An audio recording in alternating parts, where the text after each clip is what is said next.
আমাদের বাচ্চাদেরকে ওদের লক্ষ্যটাকে স্থির করাবেন, ওদের জীবনের লক্ষ্যটাকে। 1 নাম্বার, ওদের জীবনের লক্ষ্য হবে জান্নাত। এবং আমাদের বরেণ্য যে মানে সিংহ পুরুষরা আছেন উম্মার, ওদেরকে চিনাই দিবেন, ওদের মতো ওদেরকে হতে বলবেন। তোমাকে হামজার মতো হতে হবে, তোমাকে খালিদের মতো হতে হবে, তোমাকে ওমর ইবনে খাত্তাবের মতো হতে হবে, তোমাকে আলী ইবনে আবি তালেবের মতো হতে হবে, তোমাকে মারিয়াম আলাইহিস সালামের মতো হতে হবে, তোমাকে আয়েশার মতো হতে হবে। এই চেতনাগুলো ছোটবেলা থেকে ওর মধ্যে ইনস্টল করে। ও সামনে একটা রোল মডেল দেখবে যে আমাকে এরকম হতে হবে।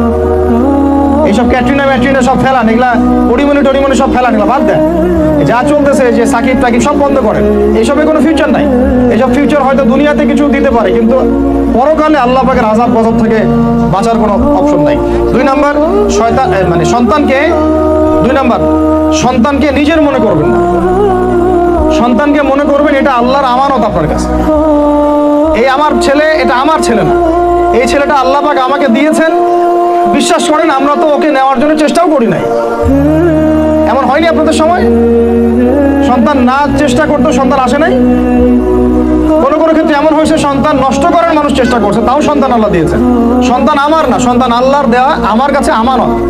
একে যদি আমি সুসন্তান রূপে মানুষ না করি, আগামী দিনে ওমর না বানাই, তাহলে আল্লাহ আমাকে ধরবে। That's all.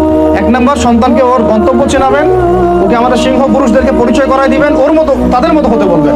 এবং সন্তানকে আপনার নিজের মনে করবেন না, সন্তানকে মনে করবেন আল্লাহর দেওয়া জাস্ট একটা আমানত।